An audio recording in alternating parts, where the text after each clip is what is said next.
Bom dia, bom dia, bom dia para todo mundo. Vamos lá, hoje terça-feira, dia 16 de junho de 2020. Olha, hoje a notícia aqui não tem muita coisa não, pelo que eu tava vendo aqui, é muito simplesinho, não tem nada assim que se fala assim, nossa, que é isso, que deixa de ser, mas vamos lá.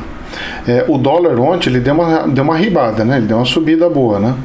O dólar subiu 1,9%, foi para 5,14%, ele deu um pico para 5,22% e depois deu uma recuadinha quando começou a melhorar a bolsa de valores. Aí eu vou explicar para você. Então fechou em 5,14. Deus abençoe que volte a cair de novo, né?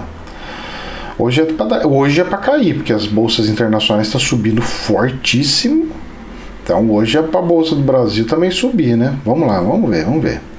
Bom, ontem a bolsa de valores do Brasil já estava, nossa, ela deu uns picos negativos aqui, de até quase, chegou até 90 mil pontos, assim, olha, 90 mil pontos, aí de repente ela pegou e voltou, subiu para 92,375, ou seja, caiu só 0,5%, ficou estável, isso foi um bom sinal, mas refletiu a bolsas de valores americanas que lá subiu, e as internacionais, como já tinha fechado, está revertendo hoje, para você ter uma ideia, as bolsas internacionais subindo 3%, é muita coisa, 3% lá é subir 4% aqui no Brasil, só que como o Brasil se antecipou a não perder ontem e as outras perderam ontem, é capaz também ficar estabilizado com uma tendência de subida. Então a bolsa hoje é para subir 1%, coisa assim desse jeito.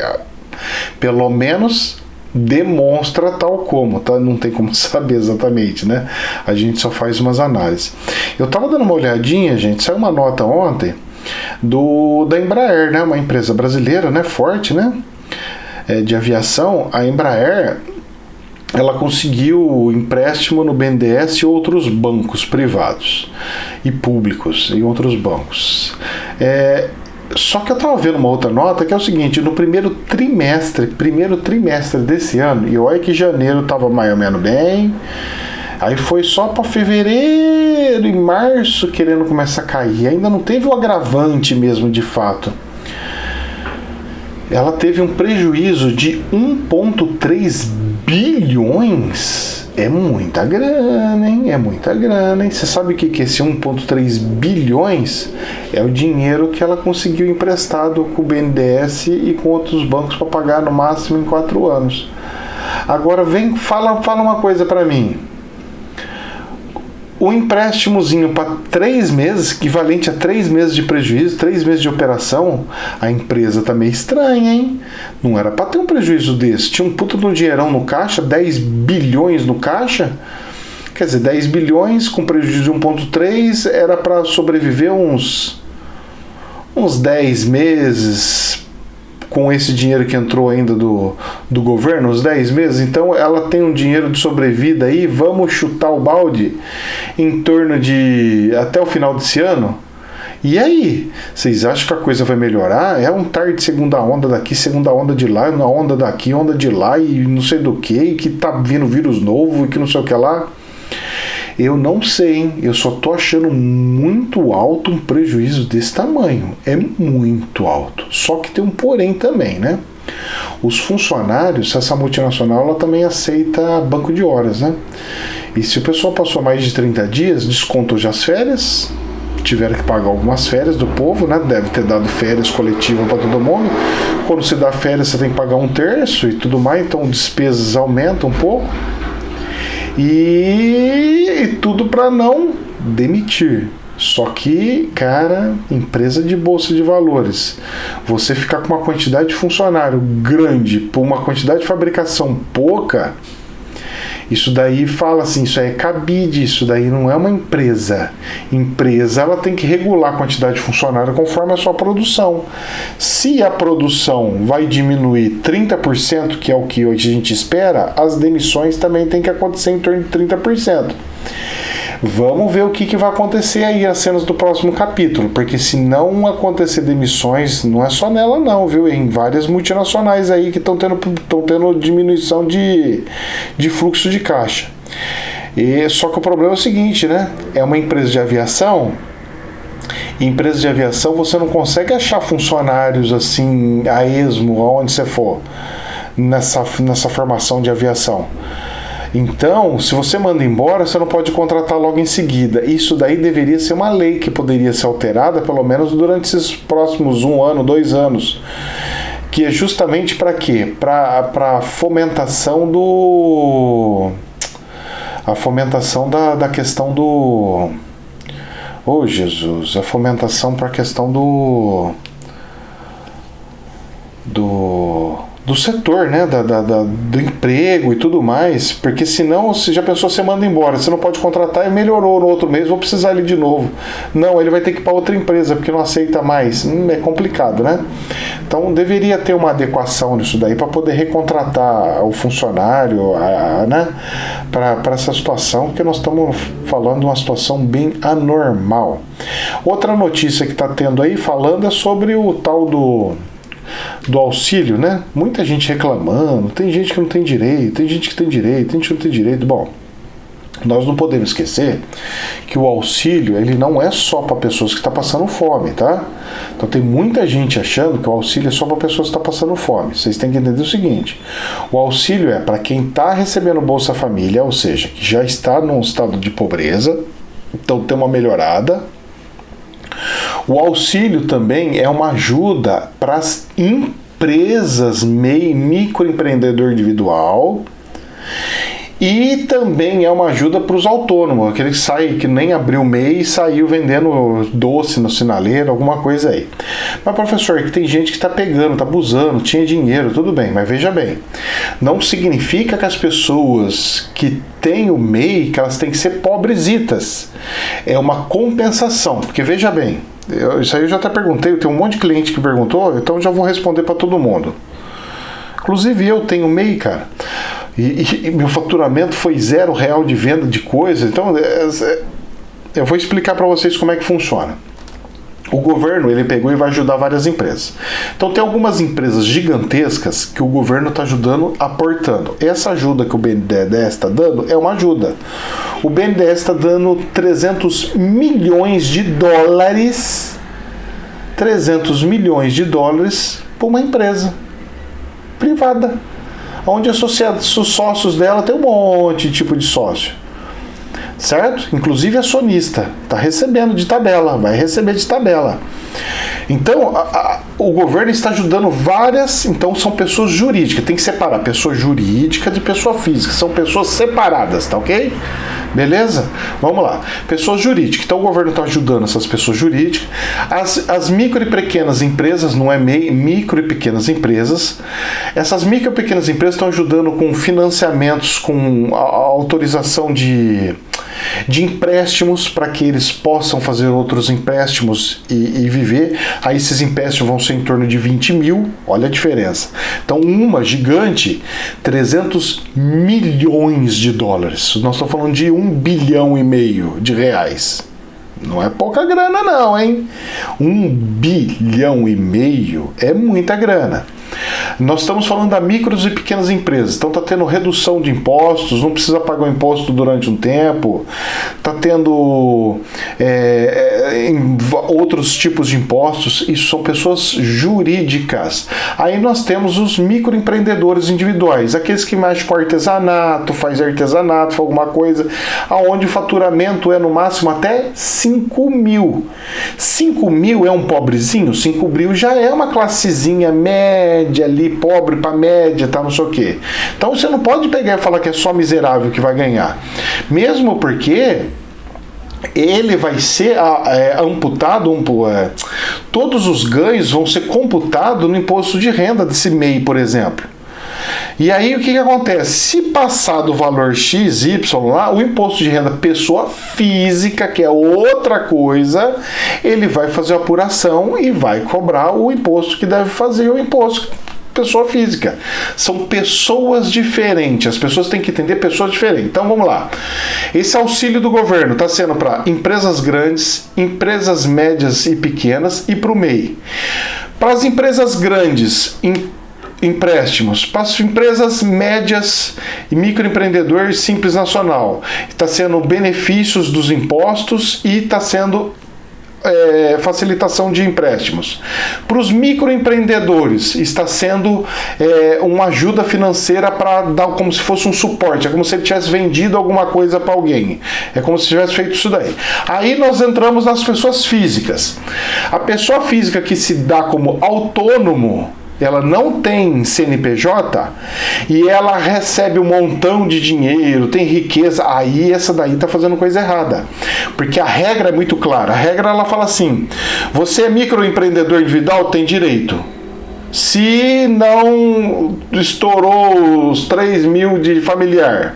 Só que eles não pegam e falam assim: você tem que ser microempreendedor individual, você tem que ter o 3 mil. Não, ele fala assim: quem recebe benefícios, microempreendedor individual, pessoas que receberam até 3 mil e lá, pessoas que não sei o quê. Então eles não pegam e falam: tem que ser isso e isso, porque se fosse isso e isso naquelas listas, um autônomo não receberia. Entendeu? Então, o microempreendedor individual, ele recebe até quando ele recebe de salário dele, de faturamento, até 5 mil. Claro que todos vão perder, só se o cara fosse microempreendedor individual de esterilização de coisas, né? Limpeza, alguma coisa do gênero. Então, para ficar bem claro, tá uma aulinha meio de contabilidade para as pessoas poderem entender, para não misturar alhos com bugalhos, porque você vai ver muita gente aí pegando e não sei o que, mas cara, não é assim, hein? Não é assim. Tem muitas pessoas que prestam serviço para outras empresas. O cara vai lá e fatura 4.500 todo mês. Um salário bom, não é 4.500 todo mês? Porque a empresa falou: quero contratar com você como PJ, que a gente fala, pessoa jurídica. 4.500 para não ter que pagar encargos sociais dele lá. Só que dentro desses 4.500, ele não está recolhendo INSS para ele aposentar um monte. Ele vai aposentar com salário mínimo. E outra coisa, o microempreendedor individual, se ele tivesse ficado doente, ele recebia não 600, ele recebia 900, o salário mínimo, R$1.000. Certo? Porque é uma seguridade. Então, o microempreendedor individual, ele está recebendo um seguro do INSS, do governo. Não vem do INSS, mas seria como se fosse um seguro do governo. Tá? Agora, o problema está sendo: quem foi enquadrado no Bolsa Família, certo? Porque tem muitas prefeituras que vai colocando gente que nem poderia colocar, que nem deveria colocar, coloca, porque a fiscalização é da prefeitura, dos assistentes sociais para verificar se pode ou não pode, se tá ou não tá. E eles não ficam todo ano reciclando e verificando se a condição da pessoa melhorou ou não. Eles veem do imediato. Isso daí também precisa ser verificado e visto, corrigido. E você tem aqueles que eram os perdidos, os autônomos, porque microempreendedor individual não é autônomo. Ele pode se falar como autônomo, mas ele não é o autônomo. O autônomo é aquele que não tem nem como emitir nota. O microempreendedor individual, ele emite nota fiscal. E aí o que acontece? Esse autônomo é que é onde está entrando filho de apresentador, ladrão, enfiando um monte de coisa. Porque eles não têm como controlar isso. O microempreendedor individual, eles têm como controlar. O Bolsa Família, eles têm como controlar mais ou menos, porque depende muito da prefeitura como cadastrou. As empresas Simples Nacional, eles vão fazer em cima do que elas faturavam antes, para poder ceder de empréstimo para ela. Então, tipo assim, ó, os últimos 6 meses de faturamento seu foi a média de tanto. Então, em cima desse faturamento, eu vou fazer um empréstimo para você. Bacana, eles têm histórico, eles têm como fazer referência. E agora, esses que são os autônomos que ninguém sabe. Esse aí é o que tem que ser bem analisado, e por isso ficou em análise, e ninguém vê. Porque é muito raro as pessoas ficar fazendo declaração de imposto de renda, mas deveria cruzar as informações do imposto de renda, por exemplo. Certo? Já que a regra para esse do imposto de renda, ele entra justamente aonde tem a questão da renda familiar. Só que aí tem outros poréns. Um exemplo: o cara é um filho, tem 25 anos, mas continua na casa dos pais, não faz nada, só estuda, não trabalha, não sei o quê. Ele, pro governo, ele é um desempregado. Ele é uma pessoa necessitada, mas o pai é rico, professor. Como que o governo vai saber? São pessoas físicas separadas. Mas ele mora junto com o pai, não interessa, a renda é do pai. Se não fosse assim a regra, o imposto de renda teria que falar assim, não, se ele mora na tua casa, você tem que colocar ele junto no seu imposto de renda. E o imposto de renda não exige isso. Então, legalmente, até filhos de artistas grandiosos podem receber, porque se ele não recebe nada de salário, ele está recebendo ajuda de custo do pai, o pai que está sustentando. Mas não significa que ele seja rico. O pai tem o financeiro, mas não ele.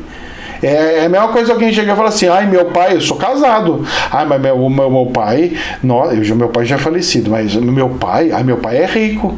Se eu tiver qualquer problema, ele me ajuda.